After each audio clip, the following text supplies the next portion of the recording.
The first half of the 96 NASCAR Craftsman Truck Series was hot. 6 different winners, 9 different pole sitters. But recently, 2 drivers, Mike Bliss and Ron Hornaday Jr., have been on fire. They've dominated the last 2 races. Hornaday won at Louisville. Bliss cut the rug at Odessa. Between them, they've led every lap since July 6th. But hey, it's a new month, and with it comes the Cummins 200 from Indianapolis Raceway Park. Defending series champ Mike Skinner led it last year, flag to flag. And if he wants to defend his title, he needs to find a way to get around Hornaday, who leads the points chase.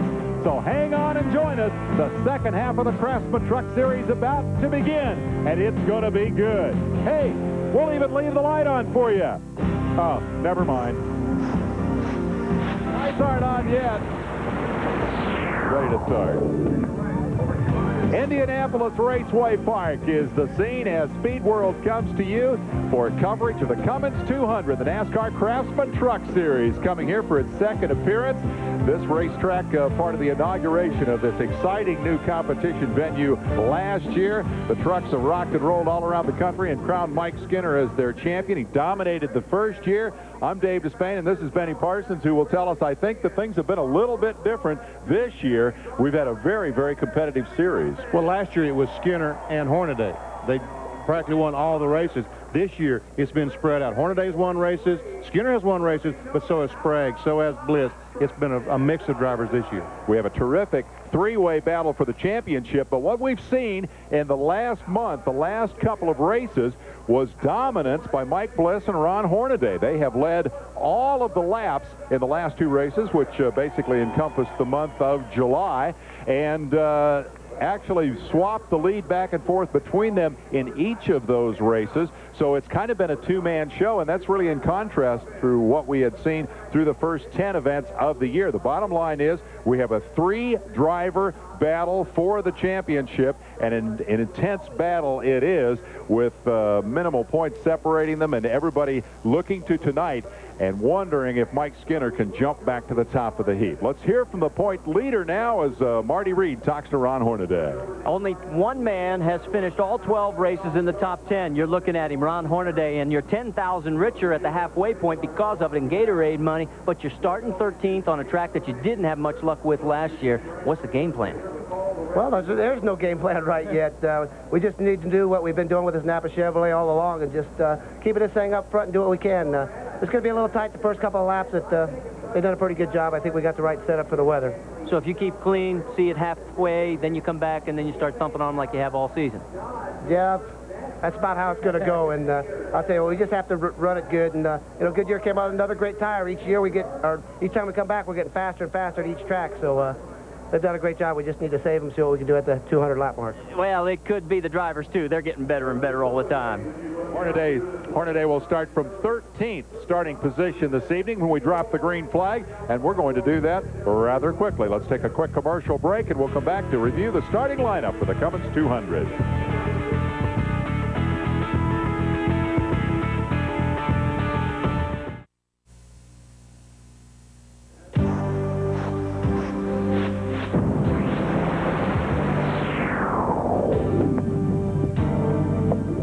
ESPN Speed World coverage of the Cummins 200 is brought to you by the new Dodge. We're thinking ahead.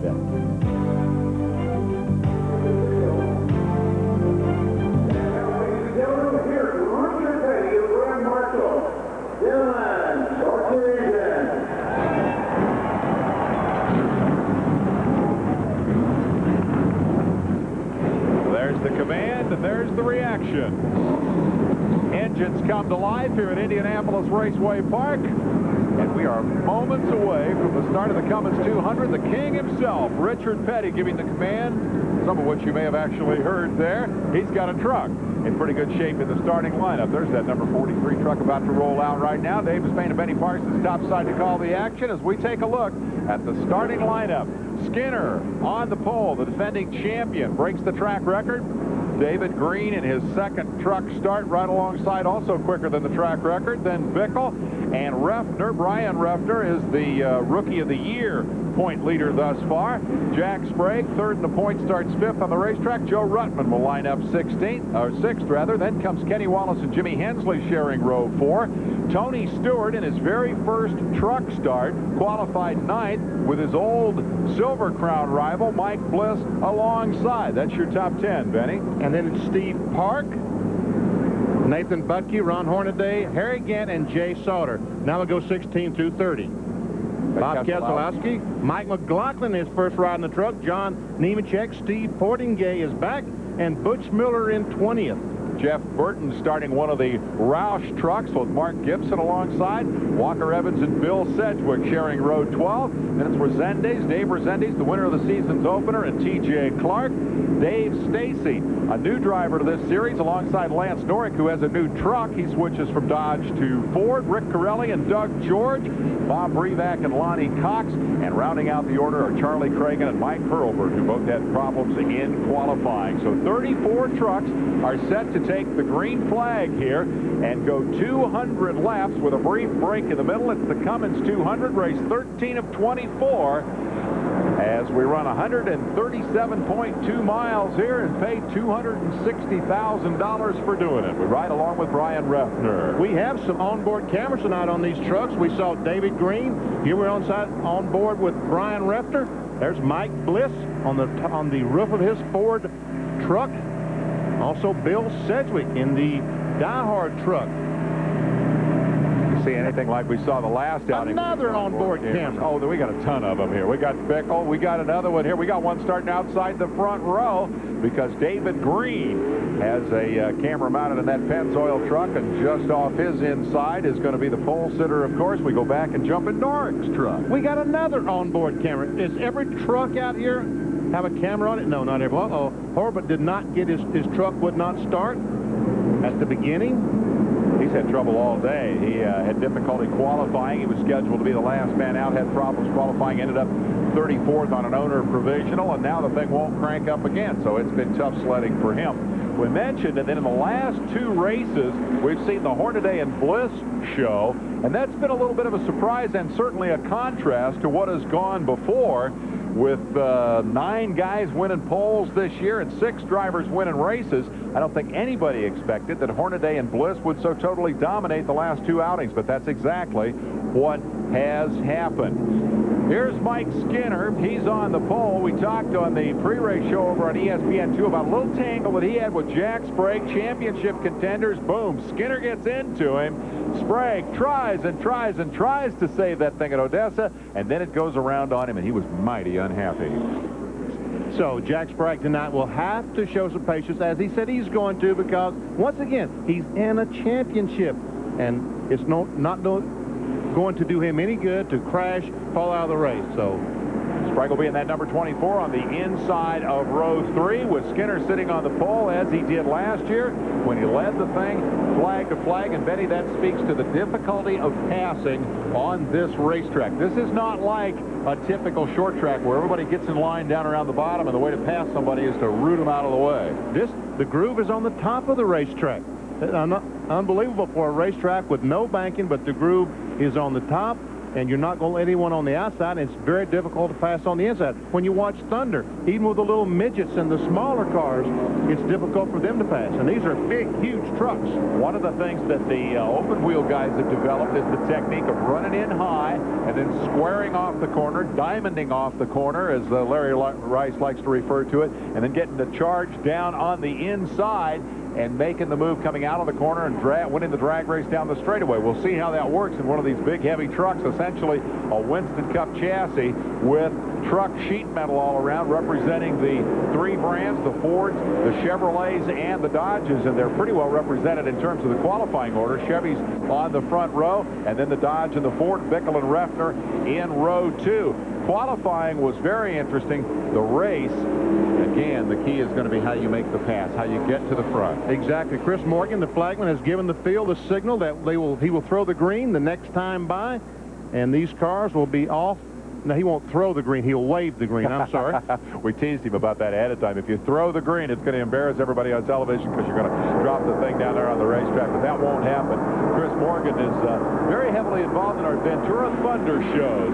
His dad kind of helps run the operation out there at Ventura. So it's one big racing family as we come to Indianapolis Raceway Park. The Brickyard 400 right now is just way out there in the future somewhere. The focus is the Cummins 200. Here comes the green flag, and we'll go to the tread cam to kick off the action.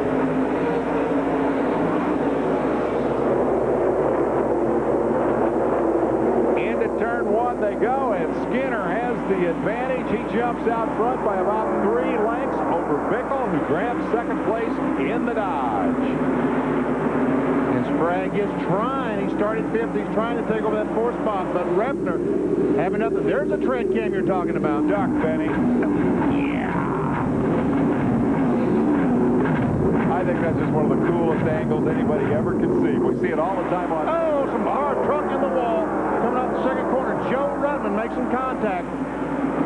He kept the thing going and didn't appear to have lost a lot of speed, although he did lose a lot of positions in the incident. A lot of wall smacking and keep on trucking. Yeah, he's at full song as they head down towards turn 1 with Skinner showing the way. Bickle in second spot. Green putting the pressure on for that second position. And Refner in the black truck managed to hold off the charge as Sprague had a pretty good run at him there in the first couple of laps. Here's our onboard camera from Rich Bickle's Cummins Dodge, looking back at David Green. That's Green in the yellow Pennzoil Chevrolet. He knows how to run him close. Trying to get him a little loose, trying to find a way inside. Green also qualifying very well for the Busch race tomorrow. In fact, we'll start from the pole. He looks down to the bottom, trying to find a way around. There's got to be a fair amount of frustration involved in that. Well, Jimmy Hensley just got by Jack Sprague to take over the 5th spot. Sedgwick is spun. Bill Sedgwick in Darrell Waltrip's truck turns it around early, gets back underway, and heads back onto the racetrack with one of our onboard cameras. Nobody to look at now. But Skinner is right behind him. He's going to have to hustle or go a lap down. It looks like he will go a lap down to the field. Sedgwick with the early spin, and now in danger of losing a lap to the leader, Skinner, who has never been passed at Indianapolis Raceway Park, and will try to keep that record intact here this evening. Jeff Burton has pulled into the pit area in one of the 2 Jack Roush trucks here this evening. That is certainly not where you want to be. About 10 laps, 6 laps into the go here. Well, Sedgwick's holding his own so far. He sure is, and that is allowing Bickle, David Green, the entire field to catch up. There's the onboard camera from Bill Sedgwick's diehard pickup, looking back at Skinner. Skinner wants to get around him and get on here. Smoke out of one of those trucks in the back, and in the wall he goes. Who was that? David Green. David Green, and a big cloud of smoke before. Yeah, you see something coming out of the left front wheel well there. Apparently mechanical for David Green, puts him in the wall. And he is limping back to the pit. What a terrible, terrible break for the outside pole sitter. Is the left front tire flat? Something's dragging the ground. It looked like that smoke was coming from up in the engine compartment in front of the wheel, Benny, but now I'm not convinced of that. I'm not sure what happened there. I'm not on either. Well, it shakes up the running order up front. Caution flag. Caution flag is out. Can Sedgwick beat him back? He does, and he will remain in the lead lap. Sedgwick says, thank you very much. Get these guys off my tailgate. He'll run around and join the back of the field. As we see the first yellow of the night, we'll get another look at what happened to David Green when we come back to Indianapolis Raceway Park in the Cummins 200. Under yellow, 9 laps in.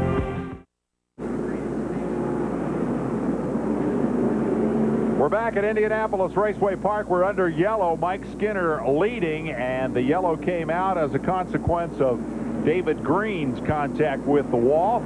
It was not the only contact with the wall. This is your running order as you look at the top 15 in the field. And let's go back and have another look here at how we got to where we are. Bill Sedgwick goes in the third corner. It looks like he just gets in the corner on the outside high, loses the back end, but he's got some damage to the left front. I don't know how that happened, to be very truthful with you. And look at Corelli. He is very slow back there. I wonder what his problem is. Corelli made a nice move to avoid Oh, my goodness. Brake. That's what David Green, when he hit the wall a moment ago, broke the brake rotor. Let's go to Marty. Yeah, you're looking at what's left of that brake rotor, and we're with David Green. You said something let go in that right front. Yeah, everything was fine and got down in there, and I don't know what happened. Thing dropped down, boom, right on the racetrack, and I tried to lock the brakes and hit the gas, keep from hitting the wall, but something happened going to that corner. That thing fell right to the ground, and when you run on the outside here, it's close quarters, but again, I want to thank Benson, Johnny Benson, everybody for giving us the opportunity. What a freak thing to happen, but nobody got hurt, and that's the main thing. Brake rotor. Boy, I'll tell you what, you got to have some force to take one of those out. Sorry, David. Thanks, man. Obviously did some damage and put the outside pole sitter in the wall. An ignominious end to an otherwise excellent day, because he qualified that thing a ton. Now, we take a look at... What does that mean? He feels bad? Bad. Oh, bad. It just didn't work out very well, yeah. We note that the shuffle of positions with the falling out of Green is going to move Hensley up here into third spot. So he... I didn't realize that he had gotten by Brian Refter in the 44 truck. So. That all happened in that shuffle. We saw him. You saw him make that one pass on Sprague because you had that eagle eye and saw that from the onboard camera. But he's picked up another position since then. So the Dodgers have got something going here early on and perhaps have something for Mike Skinner as the track cleanup continues and we get ready to go back to Green one lap from now. Man, have they packed the people into this place. They really have. There, see Jeff Burton, the Exide truck, 99. Coming up on the inside, had an unscheduled stop. He looked like he had a flat tire or something. He came in the pits, they did some work. He went back on the racetrack. I would guess a flat tire. Mike Bliss has also moved up a bit. He is currently in 6th spot. Wallace is showing 7th, and Hornaday is 8th. So Hornaday is 8th, and he started 13th, so yeah. He is moving up. Forget about that stuff about being hard to pass. Somebody, the good guys always figure it out, don't they? Jay Sauter is next in line behind him. Widely rumored to be taking over that 3 truck that's leading the show here next year. It's not confirmed, but Jay Sauter is definitely one of the hot shoes and hot young talents in this business, and he's on everybody's short list. So we're coming back to the green flag for the first restart, and we'll complete lap 14 as Skinner picks up right where he left off. Let's see what the Dodge guys have for him here as they hustle down into turn 1. And Hornaday tried to dive to the inside of Kenny Wallace. But look at Skinner drive away. I see what happened. The 99 truck of Burton held up the Rich Bickle and Jimmy Hensley trucks just enough that Skinner was able to get a little bit of a car length. And Brian Refter goes up and says, hello. So it's thank you very much to the lapper as they hustle across the tread cam in turn 1. That's exciting. Skinner has opened up the big gap. The 2 Dodges running 2nd and 3rd as number 43, Rich Bickle, now tries to hold off Jimmy Hensley, who's got a pretty good notion to go after him. There's Refter running 4th. Then the lap car, followed by Sprague in 5th spot, Bliss in 6th, number 2. Remember the last time we were on ESPN with a truck? Bliss gave us that amazing picture with the truck tipped up on its side, sliding down the racetrack into Richmond. That was nuts, or Bristol rather. Well, this looks like a pretty good position scrap right here. Oh, there's the battle for 2nd spot. Hensley is there. Got under him coming out of 4. Completes the pass in turn 1 and 2. Maybe it's just like the midgets and sprints here, but it takes a little longer, Benny, to get all the way past him. This is from on board Rich Bickle's Dodge. He looks back at Brian Refter. There we see on board on the roof as he looks forward at Hensley as Hensley sits out trying to catch Mike Skinner. Hensley's not waiting around for his fellow Dodge driver. No, he isn't. I tell you what, and as easily as he was able to get by Rich Bickle, Jimmy Hensley has definitely got something tonight. We've seen a lot of Hensley strong performances, but not as many finishes as he would like. Consistency in getting to the checkered flag has been the difficulty for Hensley, but he's been as high as 2nd at Nazareth. He ran 3rd at Louisville and was also 3rd in Colorado, so he's ready for that breakthrough victory, I think, to join the list of 6 winners so far. That 44 truck, Dave, Brian Refter is really running through the middle of the corner. Watch as he closes up right on the tailgate of Bickle through the corner. Brian Refter, product of the ASA Series, Ford versus Dodge. working over Rich Bickle in the race for third spot. Patience is the key on a racetrack like this. And Ruffner, for a young guy, has got a good bit of it. Yes, he does, and especially in a 200-lap race. This is not a 30 or 40-lap dash. This is 200 laps. We're going to run 100 laps. We're going to stop for about 5 minutes. The mechanic's going to make some changes and change the tires on these trucks, and they're going to go out and run another 100 laps. Of course, if you're buried back there in the tail end of the top 20 and you're watching that scoreboard every time down the backstretch, you're thinking, man, I got to go, I got to go, I got to pass people. So a lot depends on where you are in the field. If you're Brian Reffner right now, you want to play it cool. You want to try to create an opportunity. You want to keep the truck in one piece because, hey, with all the Chevy and Dodge sheet metal in front of you, you're carrying the Ford Hopes right now. He's carrying them very well. Joe Ruttman, I mentioned earlier, made some contact with the wall as he came off the second corner. He started in 6th spot. It is now back to 25th, so he did bend the, I would guess, a toe in, toe out when he made some contact over there. He's just trying to battle the truck and trying to stay in the lead lap until the mid-break and where they can work on the truck. Bliss, number 2 here, chasing Sprague. Mike Bliss has had a lot of misfortune this season. Inconsistency has been his problem. He started 28th and 27th, or actually finished 28th and 27th at the start of the season in the first 2 races. Now we're on board with Bliss. He's been playing catch-up ever since, and he's doing a pretty decent job of it as he's currently moved up to 7th place in the series standings. There he goes by Bob Breback. And Jeff Burton is just hanging in there in the 99 truck. He is a lap down to these trucks, but seems to be hanging in pretty well as Sprague comes up and tries to close in on them. Brian Reffner has a very good truck tonight. Frustration level has to be pretty high when you're Jeff Burton and you got a truck good enough to run with the leaders, but a problem got you down a lap early. The King Watch is on. He is the Grand Marshal. We'll be right back. The NASCAR Craftsman Truck Series comes to Indianapolis Raceway Park, where number 3 Mike Skinner has led, well, all the laps last year and the first 30 this year. He's been untouchable thus far, but 2 things. One, the traffic in front of him is very much an issue. That's Lonnie Cox that he's about to draft.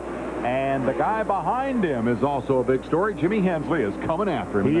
He's coming after him. We can see he's only a couple of truck lengths behind him now.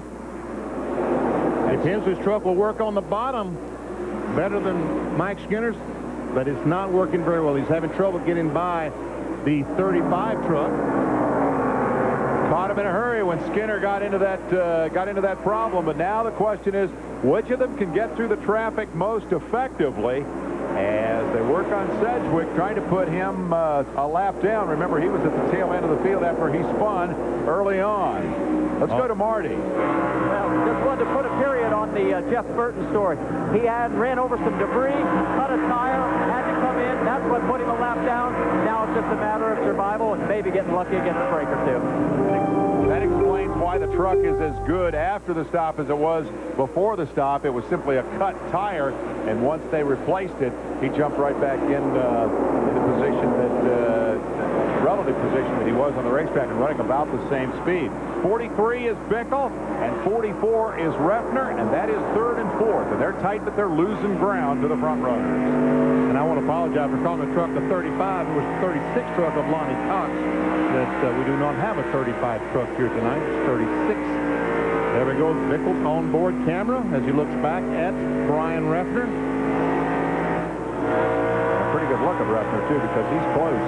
Now down the back stretch, Bickle pulls away a little bit. They work their way around Sedgwick on the outside. And Reffner keeps on trucking in search of the Cintas Rookie of the Year honors. He's the point leader in the rookie chase and 10th in the overall standings. You ride with Bickle, who is currently 3rd. But look out, because Reffner is there. He really, really wants to get by because he is, I believe, a faster truck at this point. And the reason we haven't gone back to tell you what Skinner and the 30 truck of Hensley are doing, because right now Skinner has pulled out to a pretty comfortable lead on Jimmy Hensley. Once they got through that traffic, indeed, Skinner was able to just keep on rolling, and now we see that the 3rd and 4th place guys are working their way through that same traffic, and there may be an opportunity opportunity in there for the likes of a Jack Sprague. There he is back there in the white green trim Chevy, but here comes Refner up the inside. Is this it? A little contact? Whoa! Yes, a little contact. A little damage to the right front fender on Refner's truck. Fair to call that an attempted pass, I think. Yes, I think an incomplete pass. That is Dave Stacy in the 71 truck that they were passing a moment ago. It's his first truck race, I believe. Got 4 newcomers to the Truck Series competing here tonight. Steve Park out of the modified ranks. Tony Stewart, who has not gone much of anywhere from his 9th starting spot. Mike McLaughlin out of the Busch Series. And Dave Stacy. Let's go to Marty Reed. Well, guys, Doug George has brought his truck in. The hood was up. They thought it was a motor problem. Now they're going to the rear end. It looks like it might be in the differential. George, who is currently 3rd ranked in the standings for the Rookie of the Year. And again, just as in the race for the overall championship, consistency is the key. You certainly don't want to be hood up early in the race when you're in a battle for points. We're about 40 laps in here, and Burton continues to inject himself into the middle of this racing in the top 5, although the number 99 truck is a lap down, and Refner for the moment has backed off of Bickle a little bit and elected to bide his time. That's an opportunity for Sprague back there in 5th spot, who'd like to get around Burton and move up a position. Where do you make the move? That is the key on this racetrack. You got to find your spot, and traffic is going to have a whole lot to do with it before this night is over. You're right. The traffic is where you're going to have the patience. Wait for traffic, and then when the truck in front of you gets hung up in that traffic, try to get by. This is Mike Bliss on board his ASC truck. Mike's currently 6th. He's won 9 times on this racetrack, and that is the record. And that's a combination of midget sprint and Silver Crown victories. And it's a significant record because it was the old record of 8 was set by Parnelli Jones. That's how far back that record goes. Bliss broke it before he departed the open wheel ranks to go down south and take on a truck racing career. So he's really come back home. And it's a lot different deal in the kind of vehicle, but there's something about coming back to a racetrack where you've won a bunch of races that'll pump you right up. And Bliss, number 2, has gone to work on Sprague here. I think he wants to figure out a way to get something going and get moving toward the front. But he realizes that passing again, we talked about it, that this racetrack is difficult. There we see Hornaday as he tries to close in on Kenny Wallace. That's the Wallace truck, the Red Dog. This is the Penske South truck. So Bliss is 6th, number 2, 7th is Wallace, and 8th is Hornaday. And that freight train continues to roll. Meanwhile, here comes the number 3 of Mike Skinner closing in on the lap traffic, and Corelli notable amongst those. Number 6, Rick Corelli, former winner this year. In fact, the winner of the Bristol race here on ESPN. He's also got number 15, Mark Gibson, to contend with there. And Steve Portingay in the 83 truck. And they do not want to go a lap down. You think? No, I don't think so. You saw Corelli going side by side trying to make a pass on Portingay, so Skinner says, well, there's certainly not going to be anywhere for me to go, so I'm going to let these guys sort this out a little bit. Again, Corelli this time up the inside, and will probably have the opportunity to make that pass. That is the race for 20th and 21st spot that has balked Skinner for the moment. You can bet that Hensley's going to seize that opportunity to try to close it back up in 2nd. 4th, 5th, 6th, 7th, 8th, all trucking along there in a line, and nobody figuring out a way to make a move. Again, we ride with Bliss, who is 6th. I thought sure he was going to come up and win that Silver Crown race last night. There's a battle for the lead. Outside. Now, Portingay moves over, lets Skinner go by. It's amazing how quickly Hensley can close. That traffic makes a difference of, what, half a second a lap? Yes, it does. He still hasn't been able to get by Gibson or Corelli. This is about 4 laps. Skinner's been stuck here riding with this crowd. And Hensley said, I see my opportunity. I'm going to come up there and try to do something with it. There he dives in the corner, but Gibson has the preferred line. He's trying to force him up the hill, force him up the hill. It takes a long time to get the job done, but Skinner trying to get there, trying to get the lap truck behind him. Now, you can't go 3 wide, guys. There's no way that'll work. That is not going to work as we see Walker Evans in the 20 truck, Rick Pirelli and Mark Gibson. Oh. Hensley sees the opportunity. Skinner goes to the bottom. Hensley said, no, I got to go with Skinner gets her sideways. Did he get a bump maybe from Hensley? No, he tried to turn under and got on the flat part of the racetrack and lost the back end. I'll throw one more big word at you, Benny. They talk about this place being parabolic. That is to say that the corners are banked more as you go up higher. It's not much banking, 6 degrees in turn 1, 8 down in 3 and 4, but it's flatter on the bottom than it is up by the wall, and that's why the fast line is up near the top, and that's what makes it tough to pass. Now we see Gibson is trying to get by Walker Evans. Now, Skinner, the leader, has the 15 and 6 and 15. Gets it sideways in front of the leader. That's got to raise the hair on the back of your neck when a left. Oh, and he loses it right in front of him. Gibson made contact with Corelli, spins in front of Skinner. Skinner gets around. Can everybody else dodge him? I think so. No additional harm done, and no yellow. No yellow flag. You saw Bickle. Here's the rest of that pack roaring through now. This is the race from 3rd on back. So you get from that a sense of how far ahead Mike Skinner is. He's over there going into 3 and 4 right now. As the lap traffic has left smoke hanging across that end of the racetrack, Mark Gibson spinning right in front of Mike Skinner, the race leader. Let's have another look. He goes in the corner. He makes some contact with Coretta. Now we've got a caution flag. Gibson comes on around. Skinner missed him. Everybody else got by, and now the yellow has waved. With 53 laps in the book, a little past the quarter mark, and here's the damage to Gibson's truck. Now that's a different wreck because he didn't have any damage in the spin, so he has hit something again.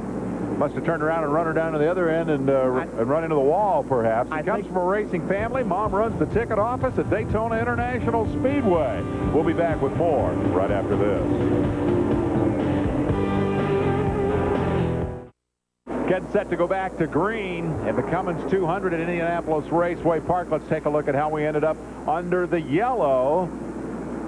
Oh, there we see Mark Gibson right in front of Jack Sprague and Mike Bliss. Gets loose coming off turn 4.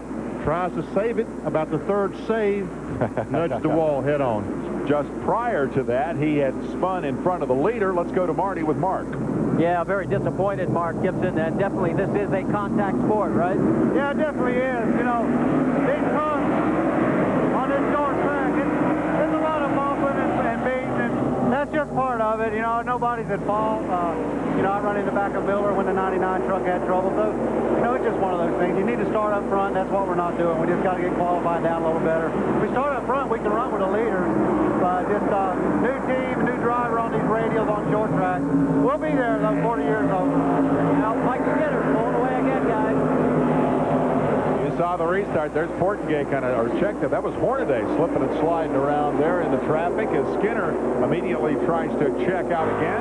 Still has led every lap here, but not without incident. We take a look at Sprague as he goes to work on Refner and up the inside. There's the damage, and he'll get some more trying to do that. Yes, he will. He took a dive on the inside, and meanwhile, that's Mike Bliss right behind him, and Butch Miller is a lap down, looks like. And seemingly off the pace, definitely not keeping up down there in the inside lane. Yes, he is. One of the Rebecca's truck who runs so well, and here we go. Sprague goes again. Got a good run at him. He has a real good run at him this time. And it looks like he's going to take spot away, and here comes Bliss. And Refner, as well as he was running at the beginning, is struggling now. Yeah, they both got by him with relative ease. That will drop Refner back to 6th spot, make Sprague 4th, and Bliss 5th. And here comes Hornaday saying, I'll have a piece of that action myself. He's on the march, headed for the front. 13th starting spot, Country Series point leader, and boy, Refner is going backward in a hurry. That's Kenny Wallace on the inside in the Red Dog truck, trying to get by. Jay Sauter right behind him, the 42. That truck is owned by Felix Sabates. And Nathan Bucky in the 75, the Spears truck. This is his 2nd race in the Truck Series.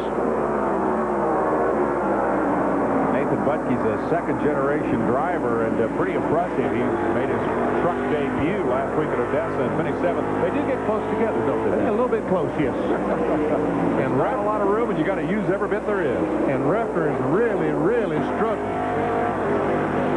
There's a look right in the cockpit at Nathan Butke. What is he, 20, 21 years old?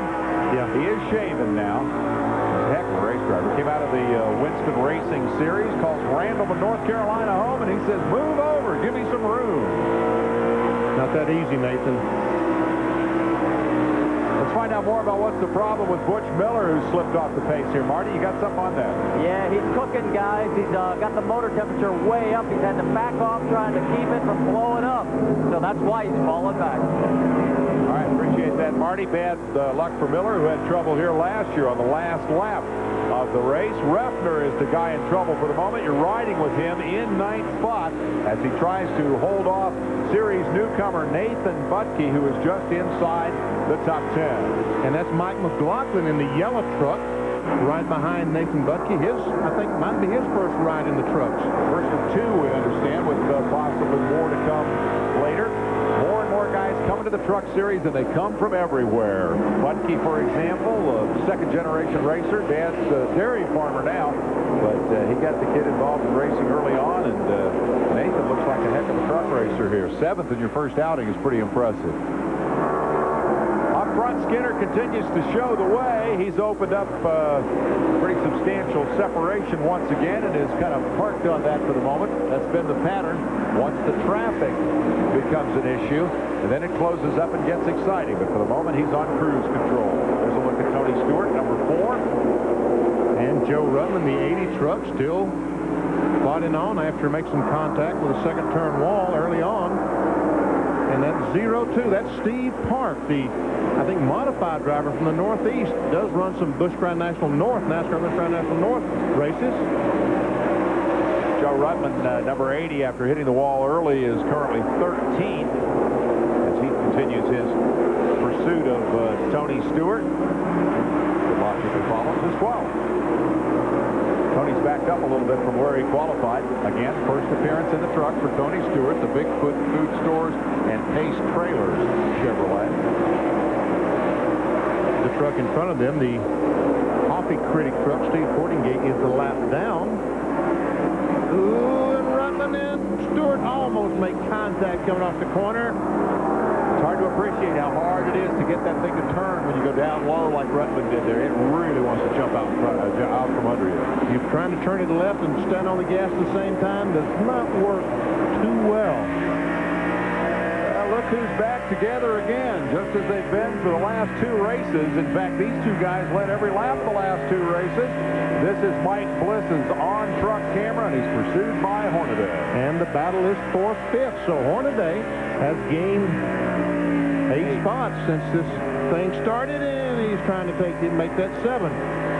What's he doing now? Looks like he's going to the pits, didn't it? That's a very strange line. What I saw, a bumper sticker, or heard a quote, or maybe read it in the Conobackie's paper the other day. Friends don't let friends apex early. Well, Hornaday had an early apex going right there. Oh, and trouble for Portingay. Yes. Steve Portingay has hit the concrete and hit her pretty hard in the Coffee Critic car. You saw him just moments ago. Back there in that scuffle at the tail end of the top 20. He was 21st at the time that he slapped the concrete. That'll be our cue to take a break and come back and see if we can figure out how that happened.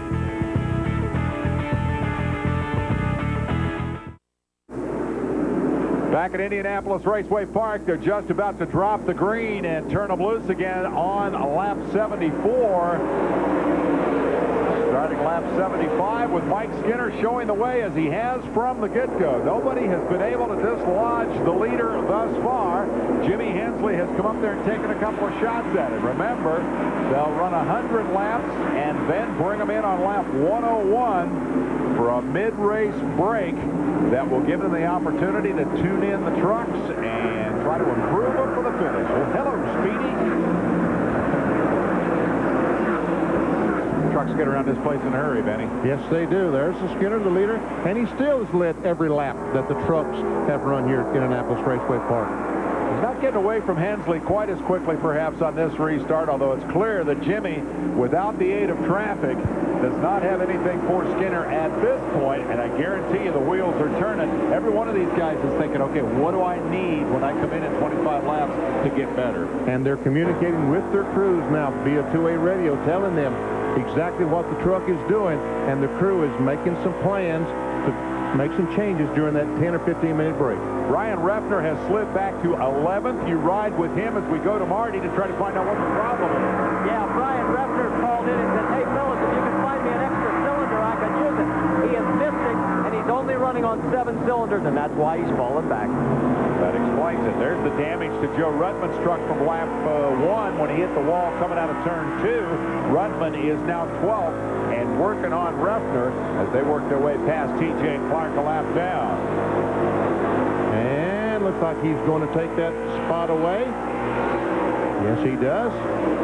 I know Refner hates it, but that's been a great camera shot, on-truck camera. We've seen a bunch of it as everybody in the field goes filing by Refner. Tony Stewart will be the next to try. Note that in the exchange there after the yellow, Rudman did get ahead of Stewart and drops Tony back to 13th in young Tony Stewart's first truck race.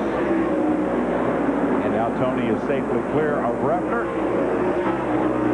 which will drop Ryan back to 14th. Let's see who's behind him now, ready to battle.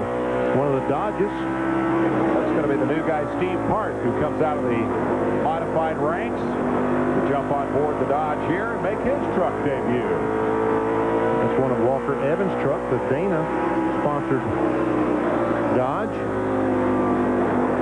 Now, Steve, you're supposed to stand on the gas and turn it left here. Didn't do it that time, did he? So much frustration when you're sitting out there running on 7 cylinders. Just nothing you can do. Now let's update this battle between the two guys who dominated the last 2 races. Hornaday comes running right up on the rear deck of Mike Bliss, but boy, he's going a lot of weird places in the corners. And Bliss understands that he's not going to be able to get by him as long as he doesn't put him on the outside of him. And Burton is still hanging behind those 2 trucks. Charlie Craig there in the 92. They drove by the red truck, number 92. These guys had 2 great races the last 2 outings. They swapped the lead at Louisville, turned around, did it again at Odessa, and now they're battling for 5th and 6th here tonight. As you will look from Mike Bliss's camera back at the series point leader. Sauter is the next man back in terms of position. 2 trucks back. You see the yellow bumper there. The lap truck of Burton continues to circulate right behind Hornaday. And here's what it looks like from inside the backstretch as they head down to turn 3. And we can see how far that they have to go to catch Skinner. And there we see it really isn't that far. There's Rich Bickle, the Cummins-sponsored Dodge. But maybe Skinner might have it on cruise control, you reckon? Well, I wouldn't be surprised, and I guarantee you he's the best in this series at figuring out what his truck needs, so he'll be getting that baby dialed in. He is the all-time truck win leader with 11. His rival for last year's championship, Hornaday, has 8. Oh, caution flag. And let's see if we can figure out what it's for here. They're close to the break. 85 laps are in the book. 100 is halfway. And we understand they have debris on the racetrack that has brought out this, the 4th caution of the night. Nothing has changed up front as Mike Skinner has led it from the get-go. We'll be right back. Pretty sunset, pretty picture if you're Mike Skinner, because he's been at the top of this list all night long. Jimmy Hensley made a good early move to go from 8th to 2nd, and now is trying to figure out a way around Skinner, and everybody else in that line is trying to get to the front. And Rick Corelli, I guess, is a lap down, if I'm not mistaken. Got down in that lap early, and I don't know that we know why. Remember that early tangle when Skinner was going through the traffic the first time. Here's a guy who's doing a heck of a job. Joe Rudman has hit the wall, flattened the tire, and is still 11th. That's not all that bad, an evening's performance. Rudman, who contended for the championship last year. Yes, he did. I take that back. Corelli, remember, was right in front of Skinner when the caution flag fell, so I don't believe he is a lap down when we showed the top 15. Good point. He is, in fact, the 15th place truck, and and we show the first 18 trucks on the lead lap. Butch Miller a lap down in 19th spot as we circulate for a bit of track cleanup here in anticipation of the midway break. And Chris Morgan has given him the indication 1 lap to go. Look at the right front on Rutman's truck. Looks like the wheel is bent. Looks like the camber's been knocked in. Rutman's truck banged that wall hard, and he still is able to maintain and stay in the 11th spot. There was the 80 truck. That's Jack Roush's entry into the NASCAR Craftsman Truck Series. Maybe he ought to go hit something else and see if he can make it work even better. I think maybe he needs it to the left side and get everything balanced out. Get her lined up again. Alignment on the fly. Rutman has been on the move since the early incidents. He is 11th as we prepare for the restart. That's Burton dropping down to the inside. Boy, he wants that lap back. He wants that lap back. But Skinner is just too tough on that. Look at Hornaday dive to the inside of Bliss, and hoping that he's going to catch Bliss behind the Butch Miller truck, but he instead himself was hung behind the Butch Miller truck. That's a favorite Hornaday move. He never fails to attempt to pass somebody on the restart. He'll always take a shot at the guy ahead of you, and that's just good, smart racing. Bliss knew it was coming, holds his own, no change in that position. On board with Mike Bliss as Hornaday comes up and says, "Hi, Mike." We've seen that picture a time or two tonight. I expect Hornaday's getting a little tired of looking at that tailgate. Bliss is 5th. Hornaday is 6th. In the championship, Hornaday is the leader, and Bliss is in 7th spot, which is in itself remarkable. Having run 27th and 28th in the first 2 races, he has been Jack the Bear of late. Most recently winning down at Odessa. And here's a guy who knows how to save his tires, which will be an issue on this racetrack in the last few laps when guys start slipping and sliding around and you're scrambling for every position you can get. Hornaday really does run some weird lines in the corner, doesn't he? You think the truck's not working and he's compensating for it, or is he just trying to find a way around? I think he's trying to find a better way, a faster way around the racetrack. I think he's hunting for a groove that will allow him to go faster. I guess it's pretty difficult to question the handling of a truck that's gone from 13th to 8th, but he went that far in a hurry, and when he got to Bliss, he had to 6th, I should say. He went that far in a hurry, but when he got to Bliss, boy, that was the stoplight. He hasn't gone any further since then. There's Mike McLaughlin, 66, Joe Rutman in the 80. That is a battle for the 10th spot. McLaughlin, the newcomer to the series. Rutman, a veteran of every truck race that they've run. And directly in front of them is Nathan Butke, the new driver of the number 75. Bob Gill released from that ride. That's pretty remarkable. Leading the rookie standings, 11th overall, and out of there. Yeah. Bring on the new guy. That really surprised me because it surprised me the fact that Bobby Gill had not won a race in the truck series, because I always thought that he was a very qualified race car driver. Looks like the Kenny Wallace in the Penske truck, the Red Dog truck, is backed up to the field a little bit. That's Butke right behind him, and Rutman trying to run a weird line and get by McLaughlin, and a little contact. 8th, 9th, 10th, and 11th that you're watching here. Rutman wants inside that top 10 in the worst way. McLaughlin is not cooperating. Butke in 75 holding his own in front of them. Nobody swapping any positions, but everybody trying as hard as they can to make it work. Rutman keeps using that inside move. He's going to clip that fender here if he's not careful. And Hornaday, I don't think he's touched him yet. There's not a mark on the front of that Chevrolet, and that is a monument to patience, because he certainly had every opportunity to get up there and try to push Bliss out of the way. Sauter, by the way, has caught them and is making that a 3-truck battle. Okay, Rutman's going to take another shot. No, not there. Can't make it as these trucks went by the entrance, the exit to pit road a moment ago. Dave Resendez was coming out of the pits, an unscheduled stop for the QVC truck. Resendez, the winner of the series opener at Homestead, Florida. Next year, this series will open down at Disney World on January 19th. They've made the announcement. That's a week ahead of the IRL series opener, and the people from Indianapolis Motor Speedway will be promoting the race, and that's going to be an exciting new dimension that they'll add to this truck series. They're pretty proud of that announcement. McLaughlin tried to get on the outside of Bucky. Meanwhile, we'll find the leader in a minute. There he is. He's almost vanished into the night, but we found him, and it's just a couple of laps to the break. The eagle-eyed spotters do their job again as we complete lap 100. The halfway Craftsman money will go to Mike Skinner.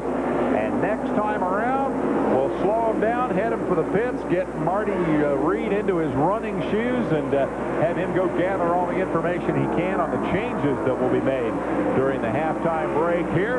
The Cummins 200 at Indianapolis Raceway Park. We're at the halfway point. And believe it or not, Keselowski made a pit stop before the break. Halfway home, this huge crowd has seen another display of Mike Skinner dominance in the Cummins 200.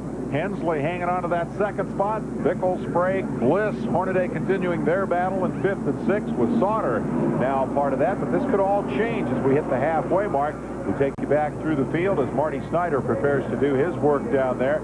And it's going to be tough work because it's very, very crowded. Let's go on back past 15th, Benny, and see how everybody's favorite driver is working here. Harry Gant still hanging in there in the lead lap, and all these, the next 5, 6 trucks are a lap down. Butch Miller, Cox, Stacy, Cedric, Evans, and Keselowski. And then 2 laps down, Burton, Clark, Cragen, Resendez. 8 laps down, Cragen is 5, Breback 8, Norwick 22, Nemechek, and Portingay. Both those trucks have been sitting on pit road for some time. The last 3, Mark Gibson, Doug George, Mike Holbert, and David Green. So they have made it now official. I understand that Gibson is out of the race as well. You can let the thing sit on the jack stands and work on it as long as you want and not be considered out of the race. Let's go to Marty and see what the leader's going to do to number 3. I'll be surprised if they change absolutely anything. You are thumping this field right now, Mike. Yeah, the truck's pretty good right now. You know, the 30 truck's awfully good. And those guys, they'll all make some adjustments here at halftime. They'll probably get better, but we're not going to turn a screw on this thing. We're just going to put tires and fuel on it and have a little drink of this good Winston Cup drinking water here, and hopefully keep this G and Goodrich Service Chevrolet up front. We're going to try real hard. The boss is watching. We got to behave ourselves tonight. Yeah, and you've got other work to do yet this weekend. All right, let's move on back. We're going to find out what's going on with Ron Hornaday. You guys were mentioning the fact that he was looking at the back plate, the tailgate of Mike Bliss. Well, we'll see if we can sneak in here. Hey, how old is it getting looking at the tailgate of Mike Bliss? I'll tell you what, he's got a good truck off the corner. We're a little tight right now. We can run in on him, get off, but he's just a little better off the corner than we. But I'll tell you what, we rolled the dice, changed a couple springs before this race started. Doug Williams and the guys at the Snapper Chevrolet done a great job so far. What changes are you going to make to get to the front? I don't think I want to make nothing. I think I just started off a little too tight, and the track came to us. So if I can just save this right front tire, I think we'll be all right. All right, that's the key there. Let's go on back, see what's happening with Jack Sprague. Sprague, of course, running in 4th position right now. Jackson, how you doing in there, and what changes are you going to make to try and catch up with Skinner? I don't know. We can run about the same speed he's running. We're just off right in the center of the corner right now, but these Hendrick Motorsports guys will get this Quaker State Chevrolet running. If we can just turn a little bit better, we got something for them. All right, we got the word from Jack Sprague. We're going to find our way back through. Whoops, we're going to have a little detour here, guys, because we got a crew going around, and we don't want to get our, shall we say, our wheels taken off. So you can see what happened on the 7 truck as Dave Resendez had all kinds of contact on the right side. We're going to go on back. I've got to get to Jimmy Hensley because this guy has been the closest to catching you-know-who at the front of the pack. Jimmy, can you tell me what you can get if you got anything left for Mike Skinner? Yeah, we run fairly well that first half. Mike's pretty stout. Like his truck's running really well, and we got a little tight latter part of the race. And we're going to try to loosen up a little bit, maybe, and try to hang on to him here in the second half. Seems like right front tires are going to be the key. Is that what your opinion is? Yeah, we picked up a little push coming off the corner, and you know, like his truck maybe got off the corner a little better than mine, and you know, the Mopar Cummins Recon Dodge running pretty good right now, so hopefully we can get a little better and give him a good run here in the second half. All right, David, Benny, I've been watching all these guys drinking. I'm getting a little thirsty. You work for a little bit, okay? Not a lot of changes. I'm surprised that Hornaday is going to leave it alone. I am too. I really am. I thought he would make some kind of change, but Skinner, I'm not as surprised that he's not going to change anything on his truck because he's able to drive away each and every time they have a restart. Old saying, if it ain't broke, don't fix it. And so Skinner will abide by that. And you know, the way he's running, I'm not sure anybody will have led a lap besides Mike Skinner when this thing is over. He is sitting at the top of the heap and has been from the get-go. We'll take a break and get back to Marty and figure out what some of these other guys might be trying to do to change that equation. We're at Indianapolis Raceway Park for the Craftsman Truck Series. That reminds me of a hurricane. You got this big storm that happens, and then it's real calm and real quiet for just a few minutes, and then you got this big storm that happens, and at the end of it, you throw the checkered flag. We're in the eye of the hurricane right now. It's quiet out there. It is very quiet, but the brains are all going around. The gears are going around, and is there something we can do to catch that 3 truck? Can we take a pound of air out of the right front? Can we add a pound to the right rear? Can we one little round of wedge here, take a round of wedge out there? All the gears are going, trying to figure out, can we do anything to catch the 3? He didn't even raise the hood. Didn't even raise the hood. Now, does that blow them out of their minds or what? When you're good, you're good. Let's go back to Marty. Yeah, guys, we can tell you the brains are working. We can see all the smoke down here. And one guy who is not quite smoking enough, you're not happy with this 5th place. What are you going to do to change it? We're going to loosen it up a little bit. We're too tight right now. This ASC Ford is about a 5th place truck now, and we're going to make it top 3. Hopefully, we can get her loosened up. So, Mike Bliss, you don't think you can catch Skinner? Does anybody have anything for Skinner? Well, I think everybody's going to try to get better. Maybe Skinner's going to get better, but we're going to work on it and try to get better just like everyone else is. Hopefully we can catch him. All right, we're going to swing on back. Brian Refner, remember the story on him? He had a miss in the motor. Let's see if these guys have been able to figure it out. I'm going to stick my head in here with Boris. Boris, give me an idea. What's wrong with the truck, and are you able to correct the miss? We have a miss in the motor in the 1-800 collect board, so we think it's a valve spring or a rocker arm. We're trying to change it, but time's a little short, but we're doing the best we can. Hopefully we'll get him back out there anyway. All right, so that's what the crew's doing. Let's go see if Brian feels like chatting at all. He's got the helmet off right now. Brian, I know we can't see you too well. I know you're in there, but tell me, do you think this would have been a great run if this, how frustrating, in other words, is it for you right now? It's real frustrating. You know, the 1-800 collect board was really running strong. We were just biding our time. It's a little tight passing, and we were just trying to get around Rich Bickle, and you know, it's real frustrating when you develop the miss in the motor, and they're working real hard to try and fix it. So, you know, we stayed on the lead lap, so if we can get this sub-problem fixed, maybe we can charge to the front again. Actually, I'm kind of surprised you're hanging in there with only 7 of them banging. I'll tell you, it's frustrating, you know, the restarts. I didn't want to see any yellows. I didn't want the leaders to catch, but I didn't want the restarts either. So, yeah, I hope they get it fixed for me. Well, I got to show you this before we go, guys. Take a look at this. I mean, how many times have you climbed inside your wheel well to try and fix things that have been breaking? And yes, they are working fast and furious trying to make it. Well, give them credit. I mean, they're going after it. The gamble here is that they don't get the valve cover back on before the restart, so this is when the crew gets to race. They've got to do this in a big hurry. And do it right. Do it correctly. That's the main thing. Yep. Refner has, for the record, slipped to 14th. In the running order, he was 4th early on. Very shortly, they will light the fire and send him back up at Indianapolis Raceway Park.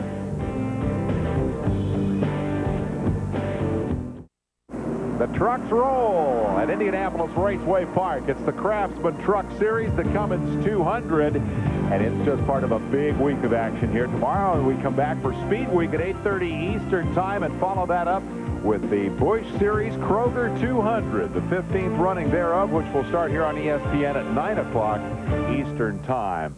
And then, of course, the Brickyard 400, the big finale for the weekend.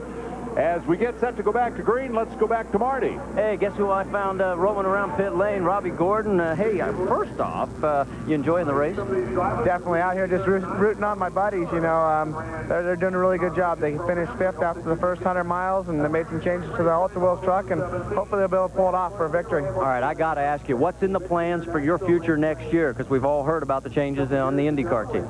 Yeah, you know, it's just going to take a little more time to get it secured, but I'm pretty sure I'll be back in IndyCars again next year. I did look at some Winston Cup things, and I didn't see anything come around, so nothing that, you know, really attracted me to jump ship, but, you know, I really enjoy both racing. All right, so we'll try and stay on top of this. I'll try and squeeze out who he's going to be signing with, guys. Maybe have it by the end of the race. That guy really wants to win the Indy 500, I'll tell you that.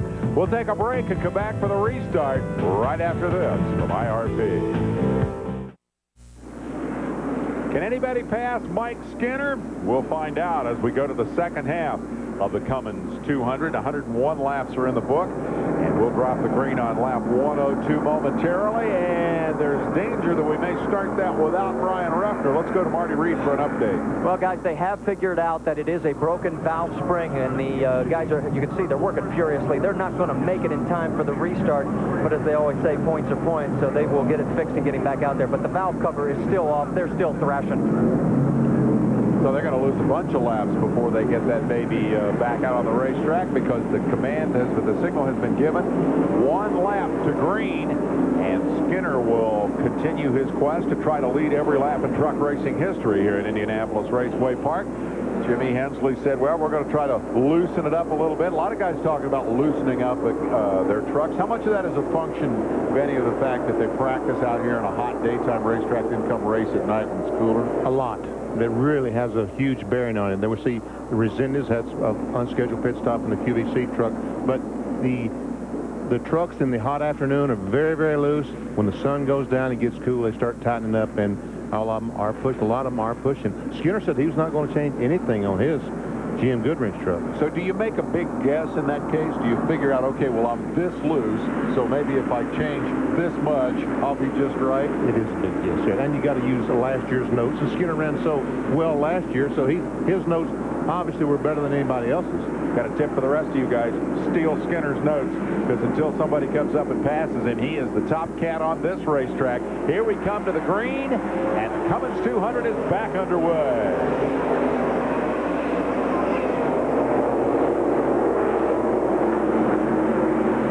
See anything in that restart to lead me to believe that anything's going to change quickly. Again, Burton jumping right up there with the lap truck between Skinner, the leader, and the guy who would love to get up there and do some business with him. And there goes Hensley to the inside of Burton.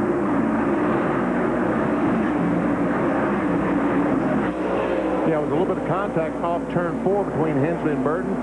Jeff got the Exide truck just a tick loose, and Hensley was able to get underneath him. Now, Hensley, remember, the first part of the race, the last time, closed up on the back of Skinner, just like he is now. Look at that, he's gaining on him for sure. Meanwhile, Sprague goes to the inside, trying to take third. We've got trouble up in turn 4. Big tangle of trucks, and Harry Gant is among those involved. Is that Lonnie Cox in 36? Oh, 36, yeah. And there's 92 of Craig, and there's Rick Corelli. Corelli also got involved in it. He hit hard. He beat the front up pretty badly here. Shortly after the restart, there's Lonnie Cox's truck. The DuPont Thompson BPE Chevrolet wedged up against the concrete here. The big tangle that started back in the pack amongst the lap trucks primarily. I don't know that any of the trucks on the lead lap got involved. Let's see if we can figure out how this all started as we quickly go under yellow just after the restart. I can't see anything so far. Done there. No. There we see that is that Harry Gant or Portingay? I think that's Portingay. I believe I said Gant, but I can't tell if it's Harry Gant or Steve Portingay. I think that's Harry Gant in the 33. Trucks involved, and here is the effort to repair the number 6 of Rick Corelli. That's a frustrating way to come back after winning at Bristol on ESPN. Let's go to Marty. Well, you're absolutely right, David. He has tagged all 4 corners on this thing, and that really takes some doing, and I'm surprised that he didn't crack the radiator. Took a pretty good stuff right in the nose. They are trying right now to get the right front taken care of. That's their main concern. But if you swing back and take a look at the left rear, they're also going to have to work back there once they get this side taken care of. So he's going to go several laps down, and unfortunately, Rick Corelli is not going to be very fond memories of tonight's action here at the Cummins 200. Corelli and Gant were racing for 14th and 15th spot at the time this all got ugly. All the drivers okay, climbing out, and we're going to take a break and come back for the restart as our condolences go to Lonnie Cox. That's the way it works out some days. We'll be back at Indianapolis Raceway Park, where Mike Skinner still sits at the top of the heap, unpassed thus far. Hensley will take another shot when we return.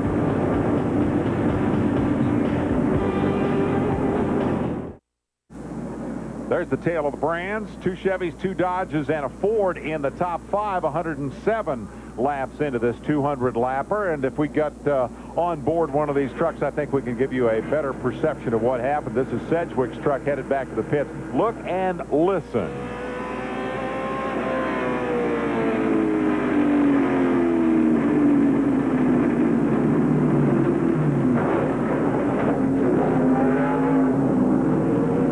See what happened. Lonnie Coxon in 36 had spun, and these trucks went into the corner. Sedgwick backed off, Harry Gant backed off, and someone ran into the back of them and spun both those trucks out. The old story, look way down the road and try to anticipate what's going to happen. But the other side of that is if you got a tailgate filling up your windshield, you can't see very far down the road. His rear bumper fell off. This is the truck on which you were riding for that view of the crash. It is the truck of Bill Sedgwick, who now drives for Darrell Waltrip, and Marty Reed has caught up with him. Yeah, guys, we're down here with Bill, and they are just towed the truck back behind the wall. What happened? Take us through it. It looked like the 36 truck blew an engine over there, put oil down. We made it through the oil and was on the brakes, and then everybody slid after that, got in front of me. There's nothing I could do. You know, it's just the worst situation to be running bad and tear the truck up too. Can't believe it. But die-hard guys are going to see what we do, get this die-hard Chevy back running again. What do you think your chances are? It doesn't look too good from here. It didn't hit that hard. I think it's just mostly cosmetic. All right, guys, we'll keep you posted, try and find out what they're going to have to do to fix this thing. He sure makes a good point. When you're running bad, the last thing you want to do is tear it up, have a bad finish, and all the repairs to deal with before the next race. We'll take a break while they make those repairs. At Indianapolis Raceway Park, the signal, 1 lap to go. Skinner, Hensley, Bickle, Sprague, and Bliss, your top 5. And Hornaday, Sauter, Wallace, Butke, McGlock. We see the 44 of Brian Refner leaving pit road. They evidently changed that valve spring. Joe Ruttman, Tony Stewart, Harry Gant. Joe Ruttman, he hit the wall about the 2nd or 3rd lap and banged up the right front. So wonder what kind of changes. Maybe they made some changes during halftime that will allow him to go to the front. Remember at Bristol in that second half, he started at the rear of the field and worked his way to the front on a racetrack that is very difficult to pass on. He can get the job done. He's up to 11. Joe Ruttman in the number 80 Jack Roush racing truck. Field coming off turn 4. Crowd coming to its feet as we anticipate the restart here. Get ready to turn them loose for the final 90 laps of action.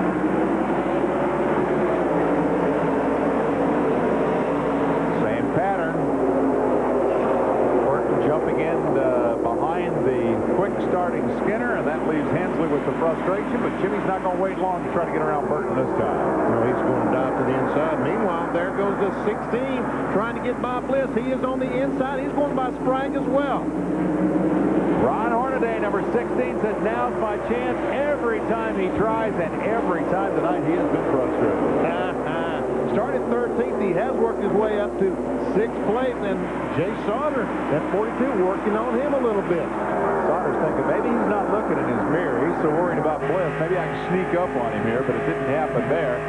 This is out the front of Mike Bliss's truck as he looks over Jack Sprague, and this is what it looks like from the outside. Close quarters after the restart. Everybody keeping them in line for the moment. Hornaday continuing to look to the bottom. Trying his best to figure out some place he can run around the racetrack that no one else is running. Try to find a groove that's unique to his truck. And the difficulty here, because the banking is steepest up at the top of the racetrack, to reiterate, that's where the fast line is. If you drop down to the inside to try to make the pass, you also drop down off the banking a little bit, and the truck just gets way loose and doesn't want to hook up, and you can't go anywhere. So for Hornaday, it's a dilemma. For Bliss, it's a dilemma, and it's certainly different from what those two have had to feast on in the last 2 races, when between them they led every single lap, and Skinner was the guy who had to struggle. At the end of the day, though, Hornaday came away with a point lead. Skinner moved up to 2nd after Jack Sprague in that green and white 24 truck. Just in front of these guys had his spin. There's Sprague working on 43 Rich Bickle. He slipped to 3rd in the points. And working on him real hard, as a matter of fact. Bickle's kind of had an uneventful run here. He hasn't been able to chase down the top two all night, but he's been pretty well free of the traffic jam behind him up until now. And now Sprague is all over his tailgate. You can see the gap that has opened up between Sprague and the 5th place truck, Mike Bliss. T.J. Clark in the 23 has been given the black flag from the NASCAR Craftsman truck officials. And he's taking that black flag. J&H collectible Chevrolet apparently leaking something onto the racetrack, so he's been pulled in as Sprague again goes to work on the Dodge of Bickle. Richard Petty's truck. Richard's the Grand Marshal here this evening. The Cummins connection at work. Cummins, a nearby company, and their name on the side of the truck. Richard says, sure, I'll come out and give the gentleman start your engine's command.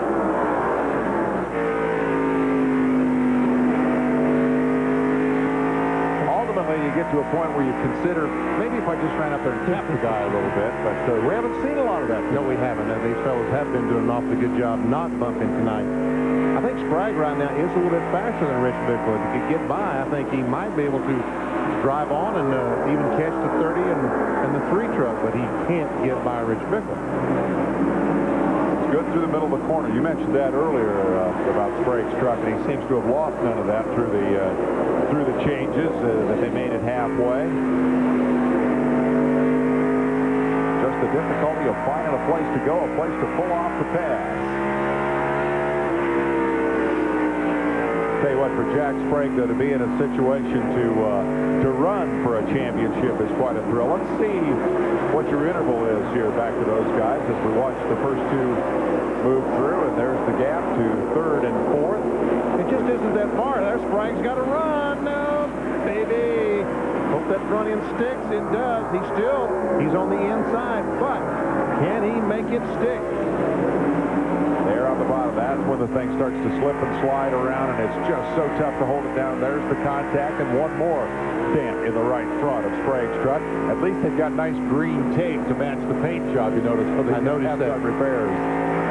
Troubles for Ruttman, as he has apparently slipped off the pace here. He'd been sitting in 12th spot, but now he's going backwards. No indication yet what the problem might be for the Roush truck, as Ruttman had been up there in the thick of it. He has now slipped to the tail end of the lead lap. He is the last truck not to be lapped. So for Ruttman, our speculation that he might be able to go forward, in fact, turns to the reality of going backward. Yes, it looks like he's lost a cylinder, flat tire, overheating, all those bad things that bring you to no good. Bliss, while this battle's been going on between Bickle and Jack Sprague, Mike Bliss has caught these fellas. And Hornaday, whatever changes he made at halftime did not work because he is falling back from Mike Bliss.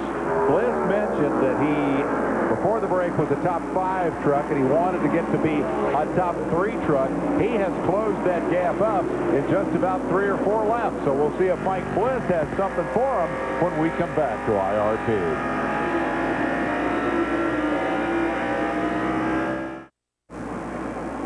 The champion of the Craftsman Truck Series putting on another clinic here at Indianapolis Raceway Park. Mike Skinner there, number 30, the black and white Dodge of Jimmy Hensley. Here is 3rd, 4th, and 5th. And sharp-eyed observers will say that's different when we went to commercial, isn't it? Because indeed, Jack Sprague has pulled off a pass. Let's get a quick update from Marty. We'll get back to this and show you how that occurred. Let's get a quick update from Marty on Joe Ruttman. Yeah, Ruttman's motor sounds as bad as my singing, fellas. I mean, he has dropped the cylinder, and that's why he is falling back so rapidly. I mean, he just doesn't have any work.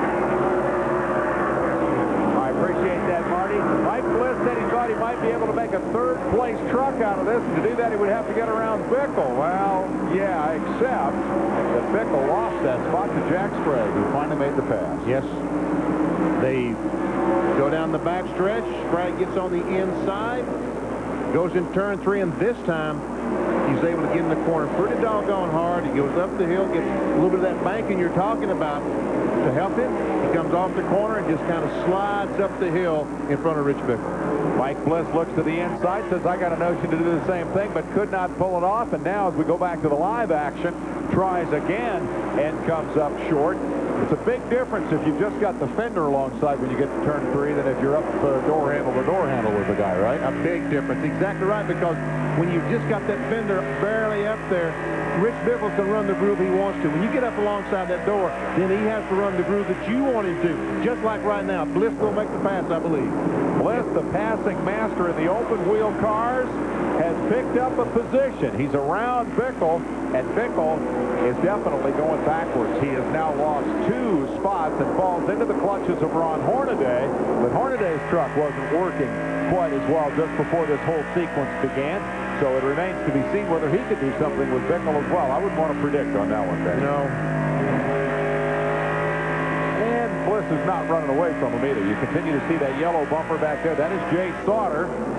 Speculation running rampant that he will move into the 3 truck next year to replace Skinner. Richard Childress isn't saying that that is the case yet. He's got a variety of short lists that have been circulated, but the thing I notice is that Sauter keeps showing up on every short list. I saw the 66 truck of Mike McLaughlin going by Dave Stacy. Well, if you wonder what's happening to Mike Skinner, is he getting fired from driving the 3? No, Mike Skinner is going to drive a Winston Cup car next year, a second team for Richard Childress. So they will obviously need a driver for their NASCAR Craftsman truck. So Earnhardt gets a teammate next year. Earnhardt, who has been quite the hero here in Indianapolis this week, hadn't talked a whole lot, held a press conference yesterday. Other than that, has kind of avoided the media and has concentrated on his rehab. Climbed in the truck today in very impressive fashion. Went out and qualified in 12. That's one better than a year ago, and he went out and won the race. Very impressive. With a broken collarbone and a broken sternum. I mean, broken. Goes out and qualifies 12th at 174 miles per hour average or something. I've had a broken collarbone. I contemplated what it would feel like to grab that belt like you guys do when you climb in a race car, jerk that down real tight right on top of that collarbone. That's just got to be so much fun. He's going to earn some of those millions of dollars this weekend. Meanwhile, these guys continue to earn their money trying to figure out a passing groove. Sauter is right there with Hornaday now. That Safco racing truck. Let's get an update on what might be happening to Rich Bickle here as he kind of goes the wrong way. Marty, what's going on? Well, there's a look of concern on all the crew members down here as they reported to the crew that the truck has gone tight. Now, they're hoping that the track will loosen back up as it progresses, but I don't know, fellas. I think he was running so strong, it might be getting worse rather than better. They're certainly hoping against the conventional wisdom. No indication that the track is going to come Bickle's way, I don't think, at this point, but there's not a lot they can do. They sure can't bring him into a chassis adjustment on it. No, and here comes Hornaday taking a look. Can't make it. As we watch that battle, let's go ahead and set some of those positions behind them. Sauter, as we said, is 7th, and then it's Wallace, of whom we get occasional glimpses. The Red Dog truck running in 8th spot, and behind them is the number 75, Nathan Butke. Look for the blue and white Spears colors, number 75. You'll get occasional glimpses of him running further back behind this battle. Up front, Mike Skinner finally gets a challenge, but it doesn't count really, does it? No, Jeff Burton is 2 laps down, and Skinner just moves over and says, look, we're 2 laps down. Go right ahead. I'll be glad to follow you. I don't want to deal with you taking any wild chances trying to unlap yourself. And so, a clear road ahead for the moment for number 30 is Jimmy Hensley. Starting to run out of laps here. We'll take another opportunity to try to run down Skinner. There's the interval, and there is Jimmy. He's won on this racetrack before, hasn't he, Benny? I don't know that my memory goes back that far, but you're older than I am. You might remember it. Back in 1985, he won the Kroger 200, and that's the NASCAR Busch Series race, the race that will be here tomorrow night. Tell you what, there's almost some... Well, now Burton looks like he may be holding up that 3 truck a little bit, as Skinner may wish he had that position that he handed over so generously, had that position back, because Hensley appears to have closed it up a little bit. And so he has closed it up. Skinner's truck right now evidently is just not as good as it was just a few laps ago. You're saying, where did this camera come from? You saw it at the top of the show. This is Lance Norrick, and and he had been out of the race for some number of laps, and it was a big number. I don't remember right off the top of my head, but Norrick was one of the Dodge racers. Remember, he was with Walker Evans. Well, they have bought the equipment of Bill Elliott, the Elliott Hardy team complement, if you will.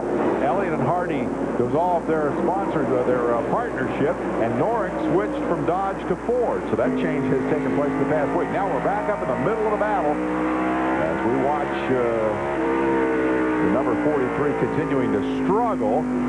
Bickle trying to hold off the charges of Ron Hornaday. Not a whole lot different, except that every once in a while they get their blood up, and Hornaday gets up there and gets to shoving around a little bit. Lap traffic continues to play in that and to change the equation a little bit, although for the moment there's nobody in sight. They're all by themselves. Dave, this is a wreck looking for a place to happen, I think.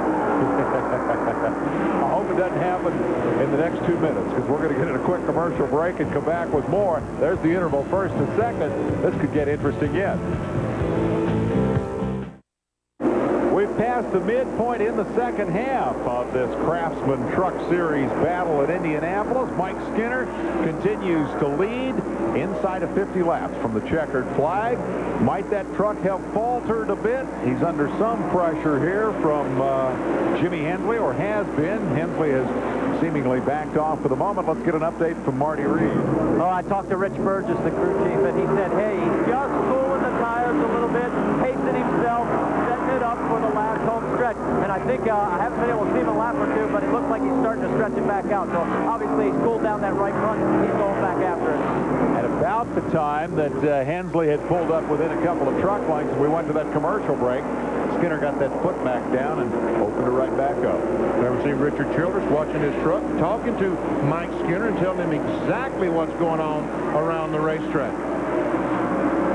Childress' driver's all beat up, and Richard isn't feeling too well himself. We had to drag him out of the transporter to do that interview that you may have seen earlier tonight. He's got a bad cold and flu, but he's doing his job. Meanwhile, check this out. Sprague in the 24 Chevrolet from Hendrick Motorsports comes right up alongside Jimmy Hensley and says, if you aren't going to go past Skinner, I am. Wow. Quick pass. Wow. Now that, folks, was very, very impressive, the way that Sprague was able to do that. Man, oh man. Every pass we've seen tonight's taken a half a lap to complete. He did that like surgery. It was just in, cut, and out. So, can he catch Mike Skinner? That's the question I've got. Because right now it looks to me like he might be just a little bit faster than Skinner. Let's see if this might have been a function of Hensley going backward, because Bliss has demonstrated an ability to pass. He put Bickle away with some authority a few laps back. If Bliss marches right on by into third spot here, that'll tell us something about what's happening with Hensley. But by the time that happens, that 24 truck's going to be long gone. I don't see much difference between these two at the moment. No. I think Bliss is a little bit faster, but catching and passing, two different things in this sport. He said he was going to make the top 3 truck out of it with the change they made at the midpoint, and then hope for something better than that. But he's gotten himself up into a position now. You know, he was kind of a go-for-broke guy early part of the season. 2 terrible finishes in the first 2 races and no points to amount to anything. He could go out and go for broke, but now he's up to 7th in the points and maybe needs to play it just a little bit differently. If it's a 4th place truck, take the 4th place points and go home. Remember, he was racing Hornaday the whole first half. Now look at the gap back to the 5th, 6th, and 7th place trucks, as Hornaday's still stuck at 5th, but with no 4th place truck to race. There's Bickle, followed by the 42 of Sauter.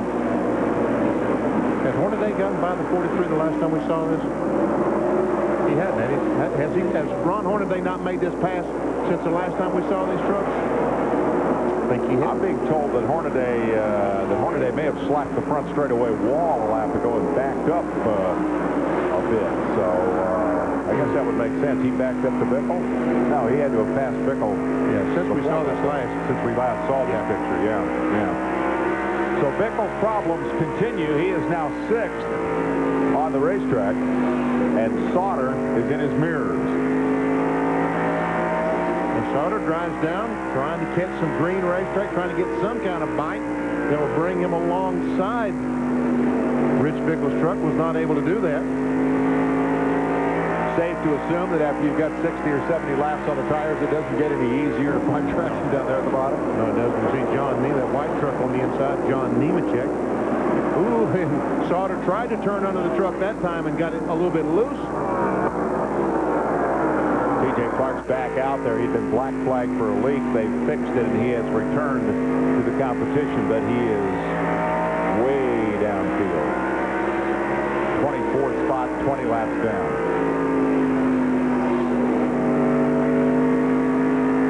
Sheet metal flapping there. Was that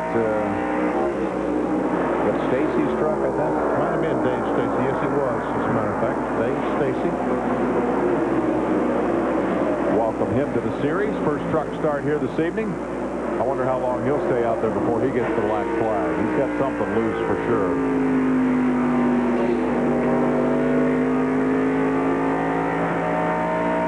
And again, I think Sauter, just like a moment ago, I think he's a little bit faster than Bickle.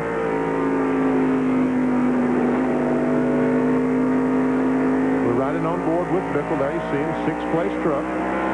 As it gets later in the race, Benny, do you get less patient or more willing to take a chance, try to move a guy out of the way, do something on lap 175 that you might not have done on lap 75? Yeah, in this situation right here, you lose patience. You get less and less patience as you go along because you think you're faster than the truck in front of you. You may not be, but you think you are. In Jack Sprague's situation, he can't catch the 3 truck right now, so he probably has just resigned to the fact that I am going to finish 2nd place, and I'll take it and go home.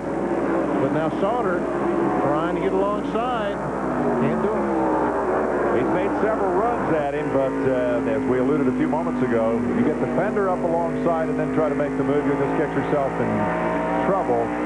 But if you can get right alongside, pillar to pillar, then you can go ahead and make the pass. And so far, Sauter hasn't been able to do that. We'll take a break and come back to see if Sprague could catch Skinner. Stay with us.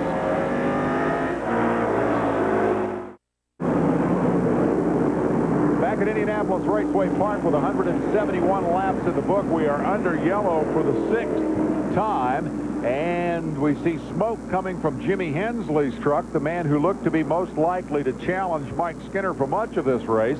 That has all gone south of late as he slipped back to 4th. Now the truck's smoking. Looks like he's in trouble. Let's see exactly. We have a replay. Maybe we can tell something about how severe it is down the backstretch. And yeah, it looks pretty doggone severe. As we're right out of the tailpipes. Yes. So for Hensley, the good runs followed by bad finishes continuing here. He is headed for pit road, but up front, business is picking up. Yes, it is indeed, because Mike Skinner is going to have a challenge, and this time it's not from Hensley, it's not from Bickle, it's from the guy that he spun last week at Odessa and who was very, very unhappy about that, but swore on our pre-race show that he would put that behind him, that Jack Sprague would not go up there and try to retaliate in any way, shape, or form tonight against Mike Skinner, and I certainly believe that. I heard him say that. Yes, I did. But he's got and Sprague has Mike Bliss right behind those 2 trucks. The 24 and 2 were as fast as Skinner. Well, Skinner had a pretty good lead, so maybe they backed up a little bit. He backed up a little bit and wasn't running as hard as he could, but they were maintaining and gave him a little bit on Skinner. Whatever happened to Joe Rutten a little bit ago, they fixed it because he is about 17 laps down, but he is fast. There's Mike Bliss, the 3rd place truck. There's Rutten, 17 laps down. Bliss was definitely gaining, I think, on Sprague. I don't know that Sprague was eating into the lead all that effectively, the lead of Mike Skinner, but now that's all changed with the caution, and Sprague is going to be right on the tailgate of the race-long leader. They extended the race distance here in 1996 to 200 laps. Skinner was at 175 last year, I think, and has now led 173 this year, has yet to be passed on this racetrack. And you see them weaving the trucks back and forth. They need to clean the debris off the tires because when on the restart they go down in turn 1, if those little pebbles and all that rubber is adhered to the tire, stuck to it, they go down turn 1. That slides across the racetrack. The truck does not turn as well as they normally would, and sometimes they'll slide up and let other trucks get under them. So clean all the debris off the tire by weaving it back and forth. Looks looking back from, well, a moment ago from Refner's truck, and now from Bliss's machine, and in between, I believe that was Lance Nord's truck as we were looking out the back. So this is a familiar picture. We saw, yeah, there's Norick. He's down on the inside lane for the lap trucks, and up there on the outside, we see Mike Bliss with Hornaday right behind him, and we go back to green, and Hornaday will take a shot at Bliss, I'm sure, and this is for the third and fourth positions. Nothing there for Hornaday. Now then, let's see. This is as close as Sprague is going to get. 3-4 truck lengths. Is he going to be able to do anything with it? Quick through the middle. He followed back maybe 4 truck lengths. Closes it back up to a couple. Bliss. Haven't we seen this before? Yes, we have. For about 175 laps, we've seen this. It was for 5th and 6th for the longest time, but attrition has begun to play a role. Hornaday's gotten a little better, though, because at one point Bliss drove away from him, and now Hornaday seems at the moment to be able to hang on. Let's go to Marty with the guy who brought out this caution. Hey, Jimmy, what put you out? Looks like we lost the cylinder and lost oil pressure now. James said was running pretty good. Look like we drove another top 5, so rough night for us. It is a rough night for the Dodge team. They were running second and third earlier in this race. Check it out. Sprague, the 3 or 4 car lengths I talked about 2 laps ago. Mandy, oh, he got a spin. And the yellow flag is out. Dave Stacy, the Hobart Welding truck spun. That brings out the caution flag. There's Stacy goes. Dave Stacy, newcomer to this series, first truck race. Dash driver. Remember when he went swimming at Daytona? Yeah, drove in Lake Lloyd in Daytona, the dash race down there. That's his claim to fame. Prior to tonight, when he spins off turn 2, he's won a couple of dash races. You've got the tail end of the spin over there that has brought out this yellow now, just a little more than 20 laps from the end. And I don't see any other trucks around Dave Stacy, so Dave, you'll have to take credit for that on your own. You don't know how fast you can go till you spin it. So now Stacy knows. Yeah, just it's about 1 car length less than he went in that corner. A tenth of a second a lap would be way too much. You don't need to back off near that much. 100th maybe. Yes. So Skinner out front, but the significance on that restart was definitely the fact that Jack Sprague was able to run with him. A couple of truck lengths, not a whole lot of ground to make up. Getting around Mike Skinner is going to be very, very difficult in the 22 laps remaining, but at least Sprague has that opportunity. And Chris Morgan gives them the signal, 1 more lap, and we're going to pitch the green at you. They want to get him bunched up as quickly as possible. Because Stacy was able to keep going, it was clear that there was no problem with debris on the racetrack or anything. It's just a matter of reforming the field and sending them off again, so the pace truck will pull in next time by. And Sprague will step up to the plate. Pretty much do or die time. If you're going to get around Skinner, you got to get it done, and there will be 20 laps remaining when they drop the green this time. I think this was a break for Skinner because he really runs good for about 10 laps on the cool tires, and that'll bring us up to 90 laps, and then Sprague may have us be as fast as he is those last 10 laps, but that's a very short time to pass him. To be as good as Skinner is one thing. To be enough better to pass him in 10 laps, that's going to be real difficult. Chilvers looking on approvingly as the green comes out. Let's see if we can get to the checker this time and see if anybody can do anything with Mike Skinner. Good restart. He's jumping good. Hornaday gets loose to the traffic to try to make another assault on Bliss. And Hornaday dives under. I'll tell you what, if they finish in this order, those points are going to be too tight to calculate. Flashing across start-finish to put 81 laps in the book. Immediately a gap between second and third. Bliss has just not got the truck to keep up with these two out front, who seem determined to settle it between them. And this battle that we see in Winston Cup each and every weekend between Rick Hendrick and Richard Childress continues on the truck circuit. Richard Childress owns the 3 truck, Rick Hendrick the 24 truck. Sprague says that he's put last week behind him, and I would say that's probably true. I guarantee you he got lectured at the Hendrick shop about what happened after the incident with Skinner last week. So now it's just come down to one thing, and that is win the race and get the points. Because remember, Sprague is just 62 points out of the lead. Skinner 44 points out of the lead. Hornaday is behind both of them on the racetrack. So this is going to squeeze those points tighter than a vice the way this thing turns out. Well, right now Skinner is able to put a couple of car lengths on Sprague.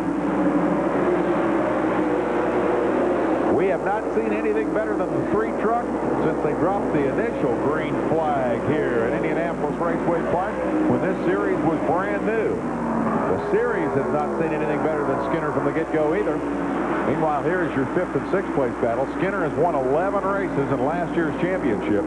This is Bickle continuing to try to hold off Sauter in a battle of the boys from Wisconsin, and it's as even now as it was 2 yellows ago. That's Butch Miller back behind in the Rives's truck. Yes, it is. He's a lap or so down. He's 1 lap down in 13th place. And that means the gap that was previously perhaps a truck length back to the Red Dog truck of Kenny Wallace is now a half dozen lengths. Yes, it is. There we see Kenny's the 4th truck back behind Bickle. He's closely followed by Nathan Butke. 86 laps down, getting close to the finish. And that Skinner truck just continuing to truck. Sauter wants that spot in a worse way. He has followed Bickle and followed Bickle and followed Bickle. Miller, of course, doesn't get anything dramatic out of passing one of these guys, so he's just kind of riding along, being frustrated now, a lap down. He said, look where I could be if I were just in the lead lap. But he isn't. Give me that one back. Well, let's see what's happening now. Sprague has not been able to close in on Mike Skinner at all. Bliss may have closed it up a little bit, but not enough to write home about. I think he's got the 3rd place truck that he talked about in the mid-race break. The battle for the Manufacturers Championship. Nothing's going to change very dramatically here. Chevy continuing to lead the way, 99-73 those point standings as they came in tonight. And the Chevrolet's running 1-2, so they will extend that lead, barring some dramatic development. Dodge further back with 56 points, and best represented here by the 43 of Bickle. You're riding with him, as you have for many laps tonight, in 5th spot. Just in front of Jay Sauter's number 42, the Chevrolet. 10 laps to go. Signal is being given by Chris Morgan to the field. 10 laps to go. Now Mike Skinner comes off turn 4. 9 laps. Don't count the money yet, Skinner, but I'd sure get an eye on it because I don't think it's going to be long. He's opened up the margin. Sprague has, I think, had and seen evaporate his best shot. Yes, we can see now that that's what, 20 truck lengths? 19, excuse me, maybe 19 and a half. That is a strong piece of equipment and a great team. Everything Childress does is first class. The same is certainly true of Hendrick, but in the truck division, nobody has been able to deal with Skinner on this racetrack. That tight point battle that continues among the 3 guys at the top of the heap, Hornaday, Skinner, and Sprague. It's still Skinner's championship until somebody comes and takes it away from him. The top 3 trucks right now are in the top 4 in the point standing, so the points are not going to change that much. But again, the leader, Hornaday, is the 4th place guy, so he will lose a little ground. Yes, he will lose some ground. He hasn't led a lap tonight. Skinner's led them all. That's got bonus points written all over it, doesn't it? There's that 5th and 6th place battle that we have followed for a long time now. Skinner just riding her home from here, and a big crowd of Chevrolet fans ready to get on their feet and give him a huge ovation when he takes that checkered flag, barring, don't want to jinx the boy, some sort of a problem. I don't think he's going to spin her out this late in the race, but it's not inconceivable that something could break on that truck. And Mike Skinner today will not be able to party too much tonight because he will have to go get to bed, because tomorrow he goes to the Indianapolis Motor Speedway and gets the number 3 Goodwrench Chevrolet ready to run the Brickyard 400 in relief of Dale Earnhardt. This is going to be a huge weekend for this young man. Ran way more laps than anybody else over there yesterday in the first day of practice for the Brickyard 400. For the moment, Sauter has backed off a truck length. I don't know if he's given up in his quest to get around Bickle here, or if he's just dropping back to get one more big run at him. Well, that answers that question. Looked like he was just laying back trying to get a run. Didn't do it. Down the backstretch with the laps winding down. Still out there circulating, Dave Stacy, who's going to finish his very first truck race. And hats off to him and welcome to the series. One of 4 first-time truck racers, along with Steve Parton, Tony Stewart, and Mike McLaughlin making their truck debuts here this evening. Stewart, for the record, is in the top 10 as the 10th place truck. We haven't seen a lot of him tonight, but he's kept his nose clean and learned a good bit about racing pickup trucks here this evening. There we go. Skinner still the leader. The Goodwrench truck. The Quaker State truck of Sprague is in second. And next time by is going to be the white flag for Skinner, signifying one more lap. I would call that a merciful white flag for all those boys behind him, because they got to be tired of watching this thing lead laps at Indianapolis. He's in the final turn, a final tour of the 2/3 mile Indianapolis Raceway Park Oval. The Cummins 200 is history. Mike Skinner down the backstretch. The fans on their feet as he enters turn 3 off turn 4 and will take the checkered flag. He has still led every single lap run in the trucks at Indianapolis Raceway Park. Hats off. That's just virtuoso stuff, Benny. Yes, it is. Congratulations, Skinner. You know, why didn't he? I played golf with him Tuesday over at the Brickyard Crosses. We played a little tournament, and we finished about 4th or 5th, so. He saved his dust up for tonight. It didn't help you much. It didn't help me a bit. Tonight is career win number 12. That's the tops of the series. Hornaday has 8 victories to his credit. And Skinner will gain 20 points tonight, counting the bonus and all, on Hornaday. We'll talk to him and recap when we come back to IRP.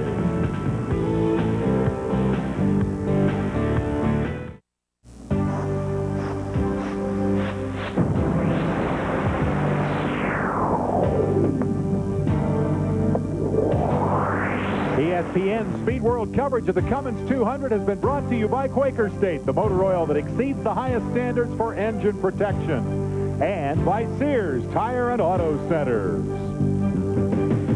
Most of the shuffling in the top 5 here this evening was a function of attrition. When all was said and done, Mike Skinner rolled into Craftsman truck victory lane for the 12th time in his career. And he gets himself all prettied up in anticipation of Marty Reed's arrival with that camera and the opportunity to talk to the folks and the crowd on their feet for Mike Skinner. Just a terrific performance here. Love it when a plan. Didn't we see him with that picture of that trophy? Looks about like last year. Very similar. Very similar. Yeah, he's got a matched set now. Bookends for Skinner as the party begins down in Victory Circle, and Marty Reed is right there in the thick of it. Marty, take it away. Oh, I got to tell you, this guy owns this track in the Truck Series. Mike, come on over here and tell everybody just how easy a drive this really was, because you made it look easy. There ain't nothing easy when you got Jack Sprague on your back bumper and Jimmy Hensley. You know, Jack started catching up with us a little bit, and we were just pacing ourselves, and Richard said, you know, Richard and Will and them said, just keep care of the tires, you know, just when he catches you, then race him. And the caution flag let him catch us. And I really didn't know if we had enough for him or not. You know, we used an awful lot of tire up all day, but I had a real good rhythm going. When you got a good rhythm going, you don't want to back off too much. We backed her down 2 or 3 tenths, and we got that caution there. We cooled these old Goodyear Eagles down, and by golly, they stuck. Old Billy and everybody from Goodyear, as usual, always puts us on a great tire. And GM Goodwrench service, number 1. 1 down, 1 to go. Why are you so good at this racetrack? What's the key?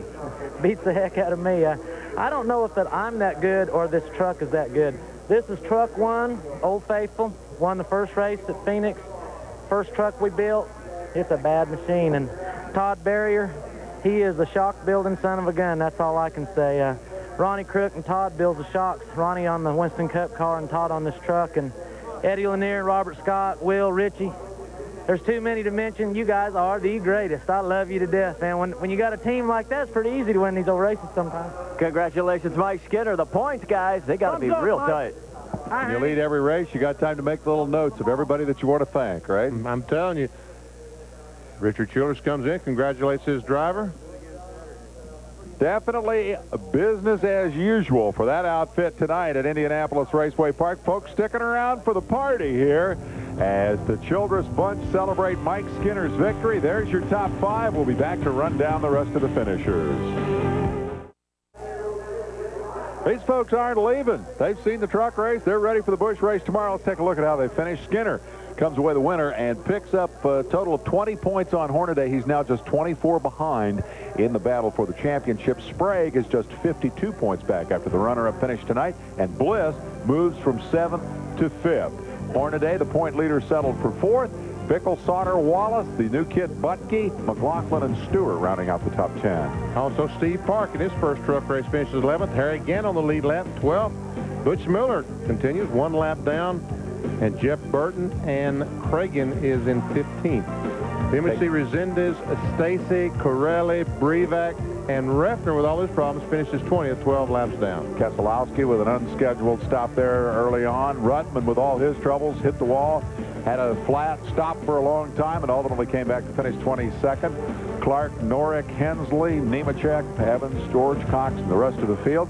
We've got the mid-season Winston Cup rundown coming up next on ESPN as we wrap things up here at Indianapolis Raceway Park. I think Skinner is definitely going to want that second championship, and looks like he's going to be a formidable force here to the end. He definitely is that. There we see Skinner pulling into victory lane. And once again, folks, this driver tomorrow will be at the Indianapolis Motor Speedway, that 2.5-mile speedway, trying to win the Brickyard 400 for Dale Earnhardt and that crew. Young man with a great future. Congratulations, Mike Skinner. Our thanks to Marty Reed, and as always, a pleasure to join Benny Parsons. That's it from Indianapolis Raceway Park. I'm Dave Despain from ESPN, the worldwide leader in sports.